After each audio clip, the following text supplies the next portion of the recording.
Welcome to the Whitwam Wealth Real Estate Podcast. And today our topic is single-family investing options. Welcome to the Whitwam Wealth Real Estate Podcast with Scott Whitwam, your blueprint to financial abundance. Settle in as we explore the mindset and methods for wealth building through real estate.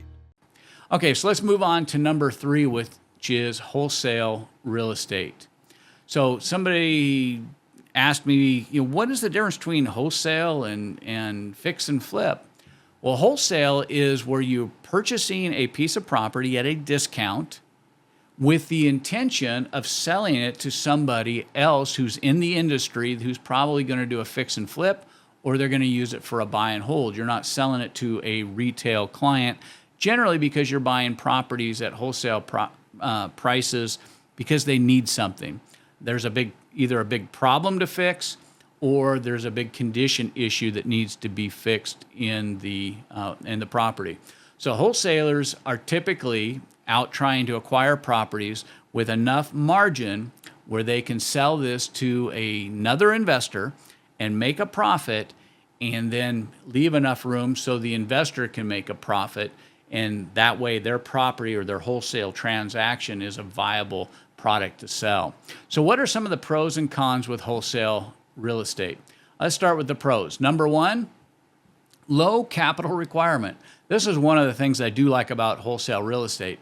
If you do wholesale real estate correctly, you need very little capital. You may need, we'll just say, a few $100s to cover some earnest money. Because again, on most of the wholesale transactions, we try to negotiate $100 earnest money with the contract. Somebody told me one time, he says, there's no way you can buy a property with $100 earnest money. Well, we just had somebody a few weeks ago in here in studio in the podcast, and they shared how they did the system using that very methodology and was only required to put $100 down. We've got a property we're getting ready to close this next week, $100 down. And we're going to keep this one. So it's not actually a wholesale. We're actually going to flip it, and it's a big development deal. But this is a development project. It's about a $1.2 to $1.4 million project with $100 in earnest money. So wholesale, you can do low capital. We purchased it as a wholesale and looked at it and said, hey, let's keep it. So when you go into wholesale, you generally have low down payment. And when you're dealing direct with sellers, many times sellers, they're not asking for any particular amount of earnest money. So if you offer them 1% of the purchase price, or you offer them $5,000 or $10,000 in earnest money, that is because you thought you needed to do that. And maybe it's something, if you were in real estate for a long time, maybe you thought that's something you have to do. But you can get into wholesale real estate with low earnest money requirements. And again, we teach how to do that in our coaching programs. So low capital is a good thing on the wholesale side of real estate. The other thing, number 2, would be minimal risk. If your wholesale contract is written property, there's very little risk. We write our wholesale contracts so that we can cancel anytime with no risk, get our full $100 earnest money back. But we also have a clause in there that says if we did everything wrong, we blew this whole transaction, and we're totally responsible for the reason why this thing isn't going to close, the only penalty that we suffer is the loss of that $100 earnest money. I call that minimal risk. That, if you're doing a $300,000, $400,000, $500,000, $600,000, $700,000 transaction, and the only risk you have in it is a potential $100 loss, that is minimal risk. And so the important thing, though, is to write your contract and make your offer subject so that it provides you minimal risk. And that is a benefit of doing wholesale transaction. The other benefit of wholesale transaction is quicker profits. Generally with wholesale transactions, because you're selling to other investors, you don't have 30 days to wait. So if you're, with a buy and hold, you're talking about long term, years of developing, passive income. With fix and flip, you're talking about 30, 60, 90 days to get the projects ready. And then your buyers are typically bringing 30 days worth of financing with them. And so it's still faster than a buy and hold, and you're making money much quicker, but it's still a considerable amount of time. With a wholesale deal, I get a wholesale property under contract today, and I put it out to my wholesale buyer list. I might have the thing sold by this afternoon or tomorrow, and because I'm getting an assignment fee, we can make that happen really quick. They write us a check for the assignment fee, we assign them the contract, or you can make the assignment fee paid through closing, but it's much quicker profits than what you're going to have on the retail side. So that's another great benefit of doing wholesale transactions, especially if you need quicker cash flow. So you got low out-of-pocket, low risk, and quicker profits. The fourth benefit is there's no property upkeep. With buy and hold and fix and flip, you certainly got property upkeep. You've got maintenance, repairs, you got upgrades and all that kind of stuff. With wholesale, you're not. You're passing all of the property upkeep, all of the repairs, all of the maintenance is being passed to the investor who's going to purchase this property from you. And so you get out from under any need to do any of the repairs. Now, I do know some wholesalers that'll go in and sometimes they'll do some light property upkeep, some maintenance. If it's a hoarder home, they may want to make it so that people can actually get into the home, the investors who may be purchasing it. And there are times on the wholesale side that we've actually done whole clean outs and those type of things because we knew that it would be worth more as a wholesale property. But we can do those in typically 3, 4, 5 days, and we can have the whole property cleaned out. And now the property is worth more money to sell to another investor. But there's really no property upkeep required on a true wholesale transaction. You're just acquiring the contract, you're selling the contract, and it's that simple. No property upkeep. The other real benefit is geographic reach. What does that mean? You can remote wholesale. So let's just say that you live in Miami, Florida. You don't have to only do wholesale transactions in the Miami area or even in the state of Florida. With wholesale, you can do it remotely anywhere in the U.S. So you can wholesale in any of the major metropolitan areas. They're generally the best because we have bigger buyer pools in those areas, but you can do wholesale anywhere in the U.S. And because of the way that we write the contract with low risk and the way that we sell them, it doesn't really matter where you acquire a property. We have acquired properties in remote areas. We've acquired them in dense population centers all over, in many different states, and you can do that with wholesale transactions. The only setback is trying to find them. Obviously, if you live in Miami, Florida, you're going to have some way of finding the opportunities in whatever other geographic location that you want to be in. But we call this remote wholesaling. You can do it anywhere in the U.S. if you live in the U.S. But the other cool thing is you can actually do it in Canada too. And there are wholesalers in Canada who are selling Canada and they're selling the U.S. They can do it remotely. They're not stuck by the geographic features of the U.S. or Canadian border. The processes are very similar. You're going to sell the property. Now, so let's talk about what some of the cons are or drawbacks to doing wholesale real estate. First is market knowledge and experience. With wholesale, you really have to have some market knowledge and experience if you're going to be very good in this area. You've got to know what investors in your area are willing to pay for a property you may acquire. So the percentage of after repair value is very good to know. There's some markets where investors won't pay any more than 70% of after repaired value. So for instance, if you were going to have a property that was worth $100,000 after it was repaired and ready to be put on the MLS, an investor's probably not going to pay you any more than $70,000 for that. But there's other areas of the country where they have markets that are at 80 or 82 or 85% of ARV because the markets are much stronger. There's a lot more buyers and there's a lot more competition from investors, and they're paying a little bit more for those products. So you need to know that so that you can negotiate the best deal as a wholesaler, and you got to have the expertise in the areas to know that.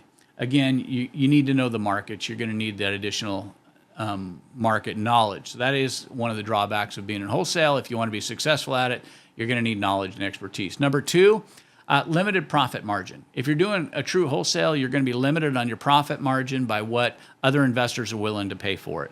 Unlike if you're trying to sell to a retail, buyer, so you buy the property, you fix it all up and sell in the retail, you've got the after repaired value, and you can push the envelope of of what somebody is willing to pay for your newly upgraded with all of these great updates that you put in it. With a wholesale transaction, you're going to be limited a lot by the market research that you do. You find out that investors are paying 70, 75, 80% in an area, and you may send the property out to begin with a little bit higher margin on it, but you're going to find that you're going to be limited pretty much by what the investors are used to paying in those areas and their costs in order to get a property to market. So wholesale can be a little bit limited on your profit margins in comparison to some of the other means or other options that we've talked about, the buy and hold and the fix and flip. The other thing is competition. The wholesale market has become very competitive. There's several people out there who are talking and teaching and coaching now on wholesale transactions where you rarely heard about this 20 years ago. It's become very competitive. In marketplaces like where I'm at in Phoenix, it's extremely competitive. We got the biggest wholesalers in the nation are here, and you're competing against them, plus everybody who's taken one of these how do you wholesale homes courses. So there's a lot of competition in the Phoenix marketplace.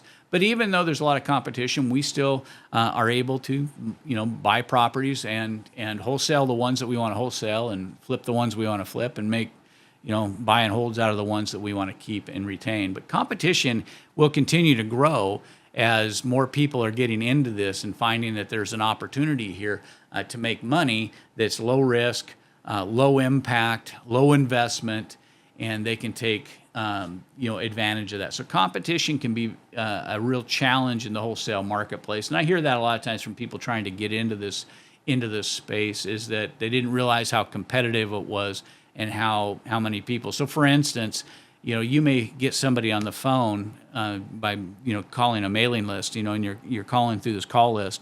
You get somebody on the phone, they're like, "You're the fifth person today who's called me about purchasing my home," because there's so many more people out there competing for the properties that meet the criteria for potential wholesale opportunities. The fourth thing is legal risks.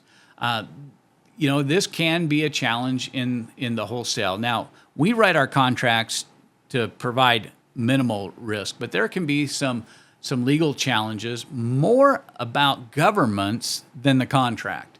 So, for instance, if you're in Illinois has enacted a law that restricts wholesale transactions to licensed realtors, which means you may have to go get a real estate license if you want to wholesale in Illinois. I've heard some other states are adopting those type of things. And so some people have come up with some other ideas, with innovation methods, with power of attorney methods and stuff in order to overcome these potential legal risks. But if you're going to do business in whatever state it is you're going to start in, you need to get some information about what's required in that state in order to wholesale and to dispose of properties that you've purchased for wholesale. The fifth thing is the pool and number of available properties. The pool and number of available properties when it comes to wholesale is very small. Typically on the wholesale side of things, you're looking around 5% of all available homes. The rest of the homes are going to sell on the MLS. They're going to sell to a retail buyer. They're going to use a retail real estate. They may go up for sale by owner to begin with, but the reality is only 13% of for sale by owner homes ever sell by the owner. The rest of them ultimately get listed by a real estate agent. So the pool and number of properties available is actually very small. And so one of the things that can be very frustrating for people who are in wholesale or just getting into wholesale is trying to find those diamonds in the rough, trying to mine those nuggets of gold that are out there amongst all of the properties that are out there, trying to find the 5 that may want to sell wholesale amidst the growing competition that's out there. So the pool or a number of available properties can be very challenging. And so sometimes once you find a niche, or you find some place where you're a little bit better at those type of properties, it can get a little easier. That's why we always recommend that because the pool is so small, you've got to use a vast number of means in which to find these. Most of the big guys now, they're getting their best and most of their leads off pay-per-click, which is very expensive. Some of them are telling me that the cost to acquisitions are between $4,000 and $10,000 the cost to acquisition of a wholesale property, which means they have to figure that in their wholesale offers. So it can be a little bit more competitive on that side, but door knocking's still cheap, driving for deals is still cheap, postcards are still cheap, But you got to take advantage of all of these, because the pool or number of available properties is a real challenge in this marketplace when you're wholesaling. So those are the 5 cons to go with the 5 pros. Wholesaling can be an extremely good opportunity for you.